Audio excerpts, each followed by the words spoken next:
आफूले कहिले नगरेको अपराधका लागि 46 वर्षसम्म जेलको सानो कोठामा बस्नु परेको कल्पना गर्नुहोस्। बाहिरको संसार बदलिँदै जाँदा तपाईको जीवन भने जेलको पर्खालभित्र रोकिएको छ। मानौ फ्रेमभित्र कैद तस्बिर जस्तै जुन भित्तामा टालिएको छ 46 वर्षसम्मका लागि। यो हो रिचार्ड फिलिप्सको कथा। अमेरिकाको इतिहासमा सबैभन्दा लामो समयसम्म आफूले नगरेको अपराधका लागि गलत आरोपमा कैद भएका व्यक्तिको कथा। आज हामी तपाईलाई यो हृदय विदारक साथसाथै प्रेरणा दिने कथा सुनाउन लागेका छौँ। यो एउटा बिग्रिएको न्याय प्रणालीले 46 वर्षहरू एक निर्दोष व्यक्तिबाट चोरेको कथा हो। रिचार्डले कारागारका ती भित्ताहरूबाट कहिले पनि आफ्नो स्वतन्त्रताको लडाईँ छाडेनन्। यो न्याय, धैर्यता र अन्ततः न्यायले जितेको कथा हो। आउनुहोस् रिचार्ड फिलिप्सको कथा सुनौँ आजको केही कथाहरूको एपिसोडमा। अनि कथा राम्रो लागेमा शेयर, सब्सक्राइब, कमेन्ट अवश्य गर्नुहोला। सन् 1971 को सेप्टेम्बर 6 को बिहान रिचार्ड फिलिप्सको जीवनमा एउटा ठूलो विपत्ति आउँछ। फर्नडेल, मिशिगनमा रहेको एउटा सानो पार्टी स्टोर 2 सशस्त्र व्यक्तिहरूबाट लुटिन्छ। स्टोरका मालिक र उनका 12 वर्षीय छोराले लुटेराहरूलाई एउटा गोरो र अर्का काला पुरुष भनेर वर्णन गर्छन्। कालो वर्णका लुटेरा करिब 5 फिट 8 इन्च अग्ला, खैरो आँखा र सानो घुमुर्केको कपाल रहेको भनिएको थियो। अनि ती लुटेराहरूले क्यास रजिस्टरबाट जम्मा $10 मात्र लिएर भाग्न सफल भएका थिए। त्यसै दिन 25 वर्षीय रिचार्ड फिलिप्सलाई फ्रेड मिचेलसँगै डेट्रोइटमा लागु पदार्थ राखेको शङ्कामा पक्राउ गरिन्छ। कुनै लागु पदार्थ त फेला पर्दैन, तर मिचेलले फिलिप्सलाई त्यही पसलको लुटपाटमा संलग्न भएको भनेर आरोप लगाउँछन्। केही समय पश्चात त्यो $10 लुटिएको पार्टी स्टोरका मालिक र उनका छोराले पनि फिलिप्सलाई नै लुटेरा भनेर पुलिस स्टेसनमा बयान दिन्छन्। यद्यपि रिचार्ड फिलिप्स 6 फिट अग्ला र उनको लामो कपाल थियो, जुन स्टोरका मालिकले पहिले नै दिएको बयानसँग मेल खाँदैन थियो। यहीँबाट रिचार्ड फिलिप्सलाई वज्रपात पर्छ। उनको दुःखको यात्रा सुरु हुन्छ। फिलिप्सलाई आफू निर्दोष छु भनी साबित गर्नका लागि पोलिग्राफ परीक्षण दिने प्रस्ताव गरिन्छ र उनले आफ्नो संलग्नता नरहेको भनी दृढतापूर्वक अस्वीकार पनि गर्छन्। तर परीक्षकले उनलाई झुटो ठहराउँछन्। कुनै ठोस प्रमाण नभए पनि अदालतमा साक्षीहरूले उनलाई चिनेपछि उनको भविष्य अन्धकारमा पर्छ। सन् 1971 नोभेम्बर 9 मा रिचार्ड फिलिप्सलाई हतियारसहित लुटपाट गरेको आरोपमा दोषी ठहराइन्छ र उनलाई 7 देखि 22.5 वर्षसम्मको जेल सजाय सुनाइन्छ। तर यो एउटा केवल सुरुवात मात्र थियो। मार्च महिनाको सन् 1972 मा मिशिगनको ट्रोय नजिकैको जंगलबाट ग्रेगोरी ह्यारिस नाम गरेका व्यक्तिको शव फेला पर्छ। ह्यारिस सन् 1971 देखि हराइरहेका थिए। उनको कार, जसको सिटमा रगतका टाटाहरू देखिएको थियो, प्रमाण सङ्कलन गर्नु अघि नै सफा गरिएको थियो। ह्यारिसको शव फेला परेको केही दिनपछि नै त्यही फ्रेड मिचेल, जो एक हिंस्रक अपराधको इतिहास भएको व्यक्ति थिए, मिचेलले रिचार्ड फिलिप्स र अर्का व्यक्ति फ्रेड पालोम्बोलाई हत्याको आरोप लगाउँछन्। मिचेलले दाबी गर्छन् कि यी दुईजनाले ह्यारिसको हत्याको बारेमा गफ गरेको उनले सुनेका थिए भनेर। मिचेलको बयान अदालतमा एउटा मुख्य आधार बन्छ। यद्यपि कुनै पनि भौतिक प्रमाणले भने फिलिप्सलाई उक्त अपराधसँग जोड्दैनथ्यो। अधिकारीहरूले खाली उक्त मुद्दा चाँडोभन्दा चाँडो बन्द गर्नुपर्ने थियो, सल्भ गर्नुपर्ने थियो। कल्पना गर्नुहोस्, पहिले नै एक गलत आरोपमा दोषी ठहरिएका एक व्यक्तिलाई अब हत्याको आरोप लगाइँदै थियो। त्यो पनि एकजना यस्तो व्यक्तिको भनाइमा भर परेर जसका लागि झुटो बोल्नु कुनै नौलो कुरा थिएन। कुनै प्रमाण थिएन, केवल मिचेलको बयान मात्र थियो। तर त्यही झुटो बयान पर्याप्त हुन्छ।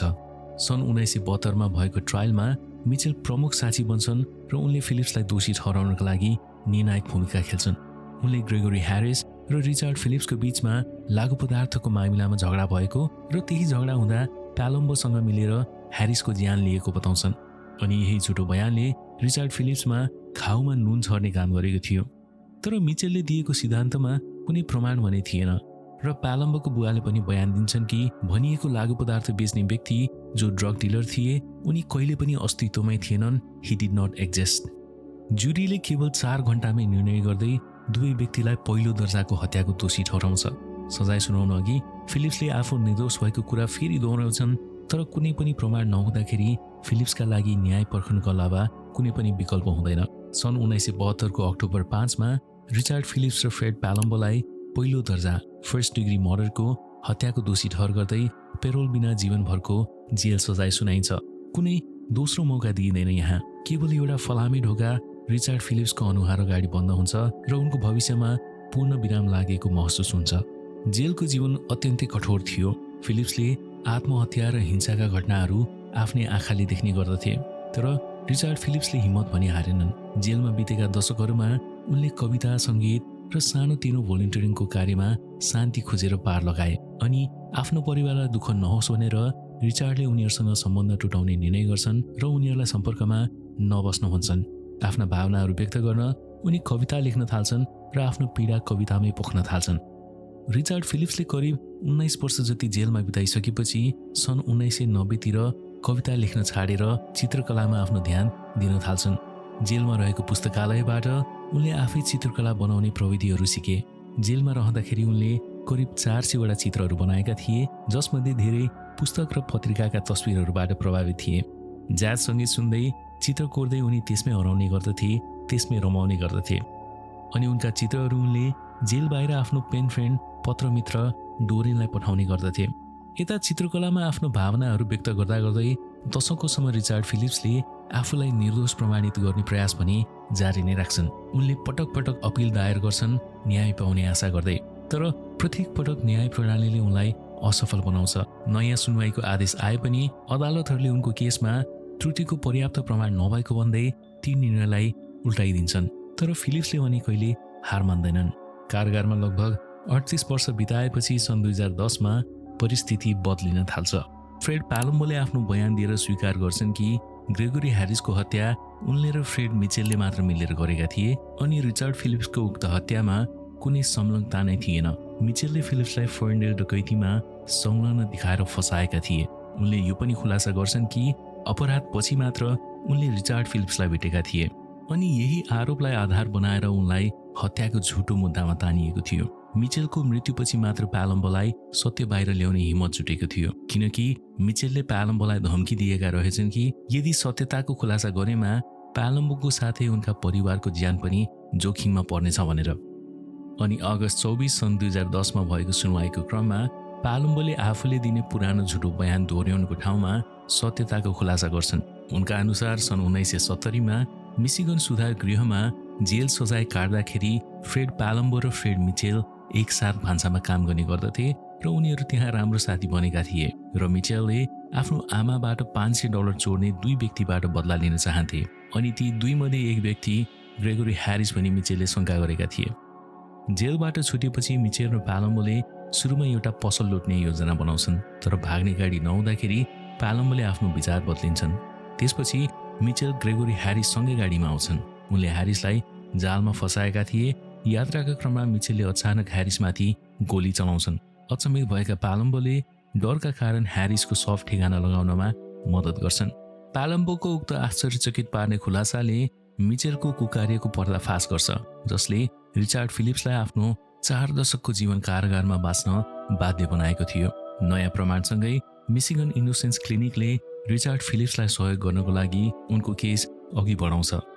उनीहरूले आफ्नै अनुसन्धान सुरु गर्छन् र सन् 2015 मा गरिएको पोलिग्राफिक परीक्षणमा फिलिप्सले सत्य बोलेको पुष्टि हुन्छ।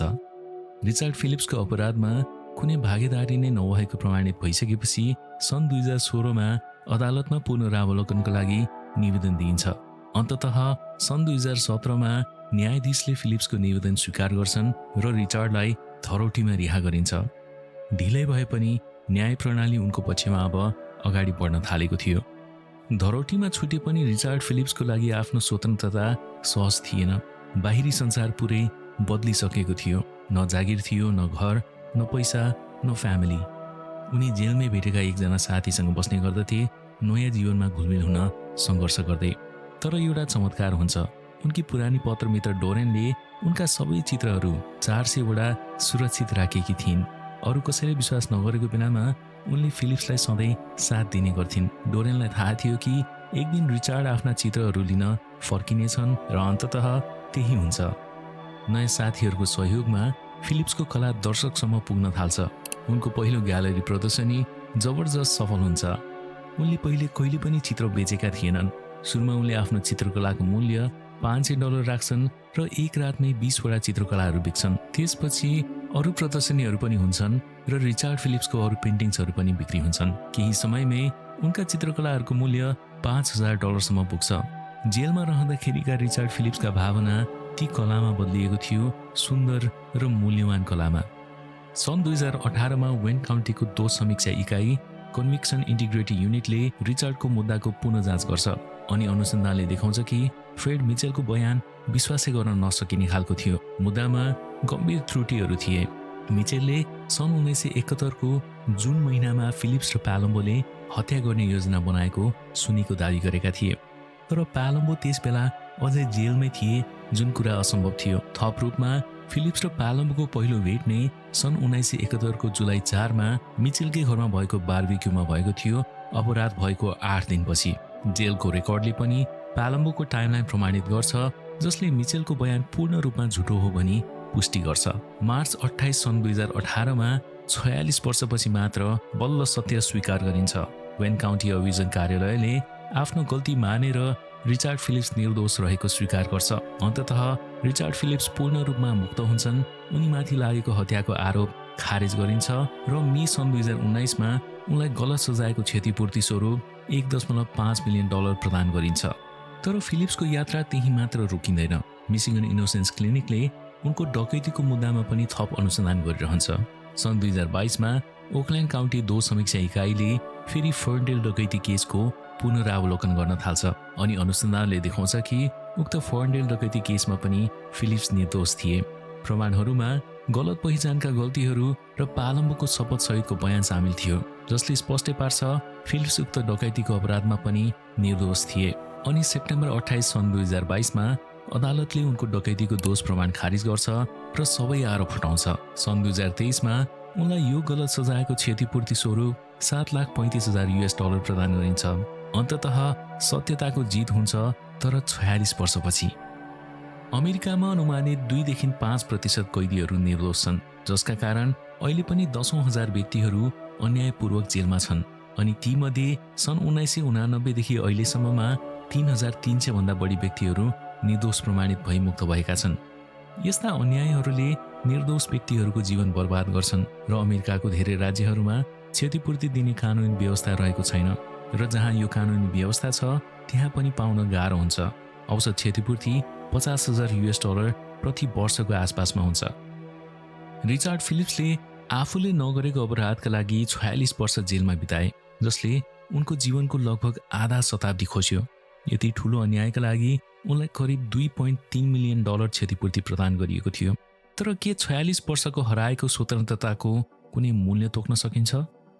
यो रकम वार्षिक हिसाबले हेर्दाखेरि $52,000 भन्दा कम हुन जान्छ, जसले केवल हराएको आम्दानीको भरपाई मात्र गर्न सक्छ।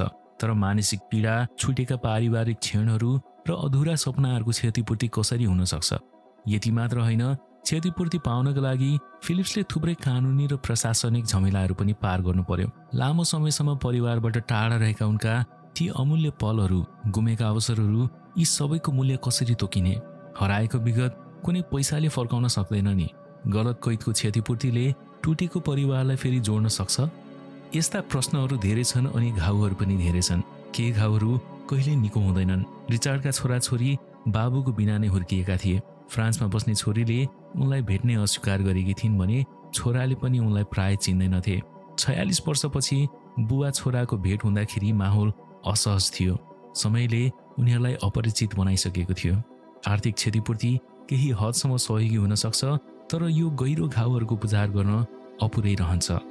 रिचार्डको कथाले एउटा ठूलो प्रश्न उठाउँछ, के कुनै प्रणालीले यस्तो गहिरो अन्यायको पूर्ति गर्न सक्छ वा केवल अनमोल जीवनलाई मूल्य तोक्ने प्रयास हामी गरिरहेका छौँ?